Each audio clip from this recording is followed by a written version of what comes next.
அனைவருக்கும் வணக்கம். ஸ்ரீ குருவே நமக, ஸ்ரீ சுக்ர பகவானே நமக, ஸ்ரீ சுக்ர பகவானே நமக, ஸ்ரீ சுக்ர பகவானே நமக. அனைவருக்கும் வணக்கம். பாகம் 48. இதில் என்ன சப்ஜெக்ட் எடுத்திருக்கோம்னா, திருமணம் எப்பொழுது நடக்கும் அப்படின்றது எல்லாருடைய கேள்வியும் இருக்கும். விரைவில் திருமணம் நடந்தவர்களுக்கு வாழ்க்கை சந்தோஷமாக இருக்கும்னு இறைவனை வேண்டிக்கிறோம். திருமணம் நடக்காதவங்களுக்கு எவ்வளோ வேதனைகள் இருக்கும், எவ்வளோ இடங்களை சுற்றி வருவாங்க, கோயிலுக்கு போயிட்டு வருவாங்க, பரிகாரம் பண்ணுவாங்க. ஏன் நடக்க மாட்டேங்குது, எப்பொழுது நடக்கும் அப்படிங்கிறதுக்கு ஒரு உதாரணமாக ஒரு ஜாதகத்தை போட்டு நம்ம ஆரம்பிச்சிடலாம். ஓகேங்களா? இது துலா லக்னம். ஏன் துலா லக்னத்தை எடுத்திருக்கோம் அப்படின்னு கேட்டிங்கன்னா, காலபுருஷனுக்கு 7ஆம் இடம். 7ஆம் இடம்ன்றது துலாம் லக்னத்துக்கு நம்ம அதுலேருந்து ஆரம்பிப்போம் அப்படின்றதுக்காக. பொதுவாக ஜோதிடர்கள் எல்லாருமே மேஷ ராசிலேருந்து ஆரம்பிப்பாங்க.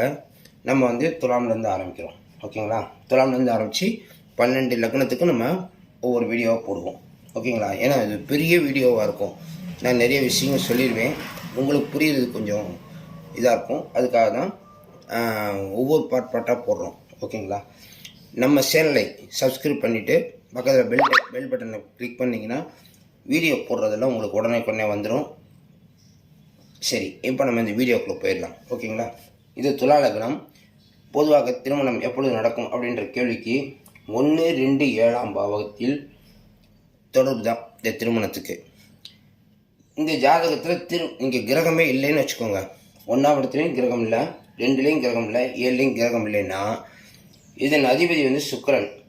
இந்த சுக்கிரனின் நட்சத்திரமான பூராடம், பூரம், பரணி இந்த 3 நட்சத்திரத்தில் ஏதாவது ஒரு கிரகம் இருக்கணும், அல்லது சுக்கிரன் தான் இயக்குவார். உங்கள் ஜாதகத்தில் கிரக பாதசாரம்னு ஒரு இடம் இருக்கும். அந்த இடத்துல பூரம், பூராடம், பரணி இந்த நட்சத்திரத்தில் ஏதாவது ஒரு கிரகம் இந்த இடத்துல தான் இருக்கும். அந்த 3 கிரகம். இந்த கிரகம் இல்லைன்னா அதனால தான் இந்த இடத்துல நான் பரணி நட்சத்திரம் எழுதலை. சரிங்களா?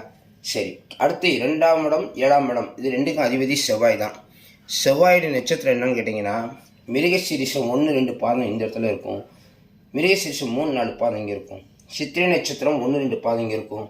சித்திரை நட்சத்திரம் 3, 4 பாதம் இங்கே இருக்கும். அவிட்டம் 1, 2 பாதம் இந்த கட்டத்தில் இருக்கும். அவிட்டம் 3, 4 பாதம் இந்த கட்டத்தில் இருக்கும். இந்த நட்சத்திரத்தில் ஏதாவது ஒரு கிரகம் இருக்கணும். நம்ம 7ஆம் இடத்துல கிரகத்துக்கு பேசவே இல்லை. மொத்தத்துக்கு இந்த இடத்துல கிரகம் இல்லைன்னா தான் பேசுகிறோம். ஓகேங்களா? கிரகமே இல்லைன்னா இந்த நட்சத்திரங்களில், இந்த 6 நட்சத்திரத்தில் ஏதோ ஒரு இடத்தில் ஒரு கிரகம் இருக்கணும். இந்த இடத்துல இருக்கிற பெரிய விஷயமே இல்லை. இங்கே சதய நட்சத்திரம் வரும், பூரட்டாதி நட்சத்திரம் வரும். இங்கே 3 நட்சத்திரம் வரும், உத்திராட நட்சத்திரம் வரும். இந்த மாதிரி இருக்கும். அந்த நட்சத்திரத்தில் இருந்தால் கூட அந்த கிரகம் இந்த திருமண தொடர்பை கொடுக்காது. இதுதான் முக்கியமான பாயிண்ட். சரி, இப்போ திருமணம் நடக்கணும்னா 1, 2, 7ஆம் இடத்துல கிரகம் இருந்தால் திருமணம் நடக்கும்னு சொல்கிறோம். அல்லது கிரகமே இல்லைன்னா இந்த நட்சத்திரங்களில் இருந்தால் திருமணம் நடக்கும்னு சொல்கிறோம்.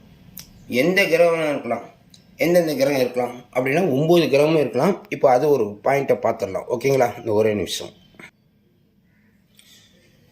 சூரியன், சந்திரன், செவ்வாய், புதன், குரு, சுக்கிரன், சனி, ராகு, கேது இந்த 9 கிரகம். மொத்தமே ஒரு ஜாதகத்தில் 9 கிரகம் தான் இருக்கும். இந்த 9 கிரகமும் இந்த மிருகசீரிஷ நட்சத்திரம் பூரம், சித்திரை, பூராடம், அவிட்ட நட்சத்திரத்தில் இருந்தால் இவர்களுக்கு விரைவில் திருமணம் நடக்கும் வாய்ப்பு இருக்குது.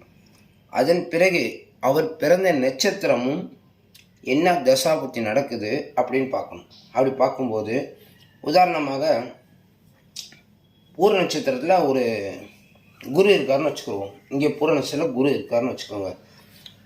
அவர் திருமண காலத்தில் குரு திசை, குரு புத்தி, குரு அந்தரம் அல்லது ஏதோ ஒன்று அப்படின்னு வரக்கூடிய காலகட்டத்தில் திருமணம் நடக்கும் அப்படின்னு பார்க்கலாம். அப்படி பார்க்கும்போது குரு திசை நடக்கணும்னா அவர் என்ன நட்சத்திரத்தில் பிறந்திருப்பார் அப்படின்னு பார்த்தீங்கன்னா, வயதுக்கு ஏற்ற ஒரு மிருகசீரிஷம், சித்திரை, அவிட்ட நட்சத்திரத்தில் பிறந்திருந்தால் செவ்வாய் திசை முடிந்து ராகு திசை முடிந்து குரு திசை வரும். ஏன்னா ராகு திசை 18 வருஷம், செவ்வாய் திசை 7 வருஷத்தில் ஒரு 3 வருஷம் வச்சோம்னா 21 வயது. அப்போ 24, 25 வயசில் திருமணம் எடுக்கும்போது குரு திசை நடந்துக்கிட்டு இருக்கும். அப்போ குரு இந்த இடத்துல இருந்தால், இந்த நட்சத்திரம் இருந்தால், ஒன்று மட்டும் இருந்தால் பத்தாது, நல்லா கவனிக்கணும். பூர்ண நட்சத்திரம் இருந்தால் லக்ன தொடர்பு மட்டும் தான் தருவார். சித்திரை நட்சத்திரத்தில் இருந்தால் 2ஆம் பாவ தொடர்பு, 7ஆம் பாவ தொடர்பு தருவார். பூரம் பூராடம் பரணி நட்சத்திரத்தில் இருந்தால் லக்னத்திறப்பை தருவார். ஏன்னா இது மூணுமே சுக்கரனுடைய நட்சத்திரம். மிருகசீரிஷ சித்திரை அவிட்டம் செவ்வாயுடைய நட்சத்திரம். இது செவ்வாயுடைய வீடு. அப்போ அங்கேருந்து கனெக்ட் ஆகி இந்த இடம் ரெண்டும் வேலை செய்யும். இவ்வளோதான் விஷயம். ஓகேங்களா? இந்த தொடர்பு கிரகமே இல்லைன்னா சுத்த ஜாதகம் இருப்பாங்க.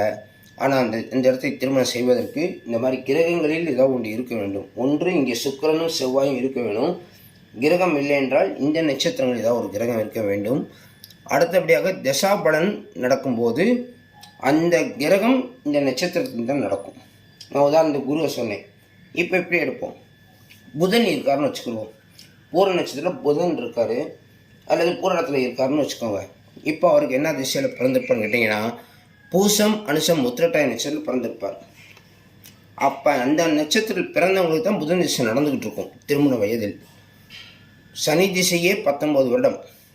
பூச நட்சத்திரம் அனுசம் உத்திரட்டாய நட்சத்திரத்தில் பிறந்திருந்தால் அவங்களுக்கு சனி மகாதிசை 19 வருடத்தில் ஏதோ ஒரு இடத்துல இருப்பாங்க. ஒரு 5 வருஷத்துலேயோ 10 வருஷத்துலேயோ 7 வருஷத்துலேயோ திசை இருப்பு இருக்கும். புதன் திசை ஒரு 17 வருஷம் வரும்போது ஆட்டோமேட்டிக்காக திருமண காலமாக வந்துடும். இந்த நட்சத்திரங்கள் இல்லைன்னா அந்த புதன் திசை அவங்களுக்கு வேலை செய்யாது. ஜோதிடம் என்றது ரொம்ப விரிவாக போய்கிட்டே இருக்கும். உங்களுக்கு எளிமையாக புரிவதற்காக தான் கிரகம் லக்னத்துக்கு 1, 2, 7 தொடர்பில் இந்த கிரகங்கள் இருந்தால் திருமணம் நடக்கும். அல்லது இங்கே ஒன்று செவ்வாய் கூட இங்கே இருக்கலாம். சுக்கிரன் 7ல் மட்டும் இருக்கக்கூடாது, 2ல் இருக்கலாம். செவ்வாய் இங்கே இருந்தார்னா தன்னுடைய பாவத்தை பார்க்குற பார்வைக்கு இந்த இடத்துல வேலை இருக்காது. ஓரளவுக்கு பலம்தான் படும். அப்படி இருந்தாலும் உங்களுக்கு சித்திரை நட்சத்திரத்திலேயே செவ்வாய் இருக்கக்கூடாது. அது ஒரு விஷயம் இருக்குது. சுயசாரம் பெற்றுக்கொள்வார் அப்படின்னா கொஞ்சம் திருமணத்தால் இருந்து கொண்டே இருக்கும் அப்படிங்கிற விதி அந்த பக்கம் உள்ளே வந்துடும். இப்போ 7ஆம் பாதத்துக்கு கண்டிப்பாக செவ்வாய் தான் வேணும். அப்போ சித்திரை நட்சத்திரத்தில் இருந்து தொடர்பு கிடைக்குமானா ஓரளவு கிடைக்கிற வாய்ப்புகள் இருக்குது. மற்ற கிரகங்களை வைத்து எல்லாம் முடிவெடுக்க முடியும். 7ஆம் இடத்தில் ராகுவே கூட இருக்கலாம். 2ஆம் இடத்துல கூட ராகு இருக்கலாம், கேது இருக்கலாம். இருந்தாலும் திருமணம் நடந்துடும். அது எப்படின்னா ராகு திசைகள் நல்லா கவனிக்கணும். அவருக்கு ராகு திசை நடக்கணும். இப்போ ராகு இந்த இடத்துல இருக்காருன்னா அப்போ அவர் பிறந்தது கார்த்திகை உத்திரம் உத்திராட நட்சத்திரம் அல்லது ரோகிணி அஸ்வினி திருமணத்தில் பிறந்தவராக இருந்தால் ராகு திசை நடக்கும். ஏன்னா சூரிய திசை 6 வருஷம், சந்திர திசை 10 வருஷம், செவ்வாய் திசை 7 வருஷம். இது மூணையும் கூட்டினீங்கன்னா 23 வயசுக்கு மேலே ராகு திசை வந்துடும். அந்த ராகு திசை வரும்போது இந்த 3 இடங்களில் ராகு இருந்தால் ராகு திருமணம்.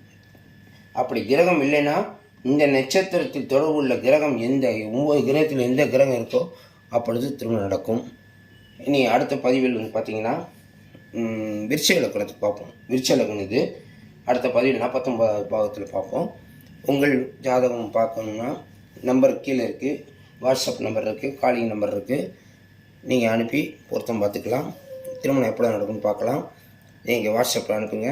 ஓகேங்களா? விரைவில் திருமணம் நடக்கணுன்ட்டு இறைவனை வேண்டிக்கிறேன். அடுத்த பதிவில் சந்திப்போம். நன்றி, வணக்கம்.